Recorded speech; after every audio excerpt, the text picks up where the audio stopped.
Hi everyone, welcome back to Toronto Money Basics with me, Pam. If you're living in Toronto or anywhere in Canada and you've ever wondered what exactly your credit score is, how it's calculated, and what actually improves it, this video is for you. Credit scores can feel confusing or even intimidating, but today I'm breaking it down in plain English. No jargon, no judgment, just clarity. Let's get into it. So first, what even is a credit score? In Canada, your credit score is a 3-digit number, usually between 300 and 900, that lets lenders know how risky or reliable you are as a borrower. The higher your score, the more trustworthy you look. The lower your score, the more risky you look. Your score comes from two main credit bureaus here in Canada, Equifax and TransUnion. And yes, you have two scores, not one. They're usually similar, but not always identical because they don't always have the exact same information. Let's look at what your score means. Here's the usual scoring range. 760 to 900, excellent. You get the best rates and easiest approvals. 725 to 759, very good with a strong chance of approval. 660 to 724, good. You'll generally be approved with okay rates. 560 to 659 is fair. Higher rates, more scrutiny. And 300 to 559 is poor. It may be difficult to get approved without a cosigner or a secured card. An important note here is good enough score in Canada is usually around 680 for most lenders. For example, that's the number you'll hear a lot in mortgage conversations here in Toronto. What actually impacts your credit score?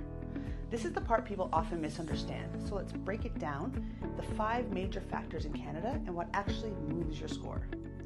One is payment history, which accounts for about 35% of the impact.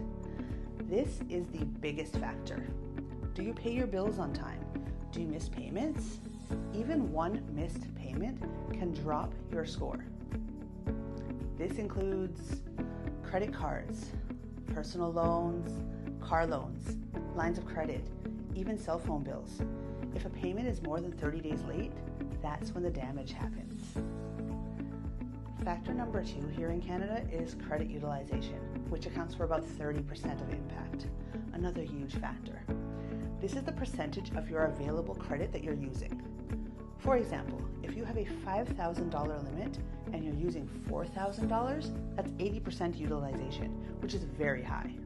The sweet spot? Try to stay below 30% of your limit, ideally below 20%. This one factor alone can raise or drop your score real quickly. Number 3 is the length of credit history you have, accounting for about 15%. How long you've had credit counts. A 10-year-old credit card helps you more than a brand new one. This is why closing your oldest card can hurt your score, even if you don't use it. 4 is your credit mix, so at 10%. Lenders like to see that you can handle different types of credit responsibly. For example, 1 credit card, 1 car loan, 1 line of credit.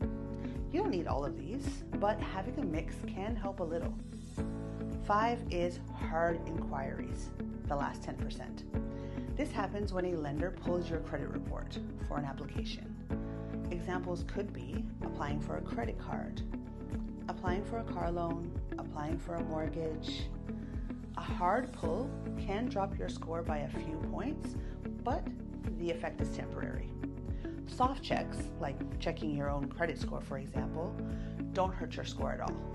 Now let's look at the opposite. What doesn't affect your score?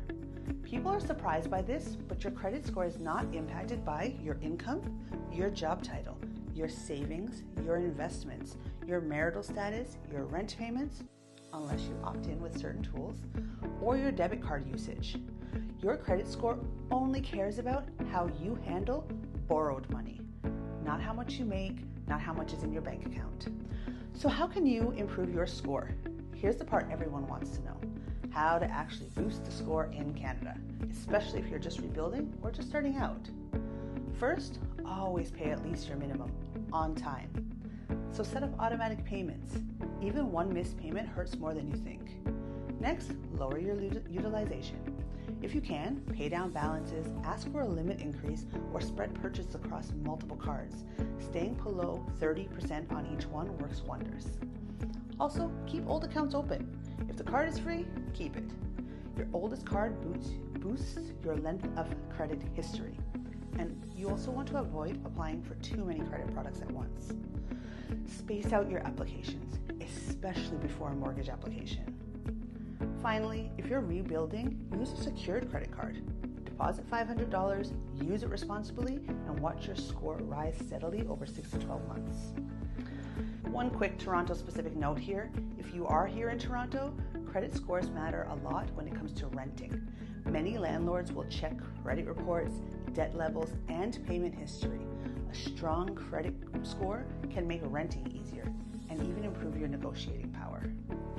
And that's your full breakdown of how credit scores work in Canada, in plain English. If this helped, hit like, subscribe, and share this with someone who's trying to understand their credit a little better. And tell me in the comments, what part of credit scores do you want me to explain next?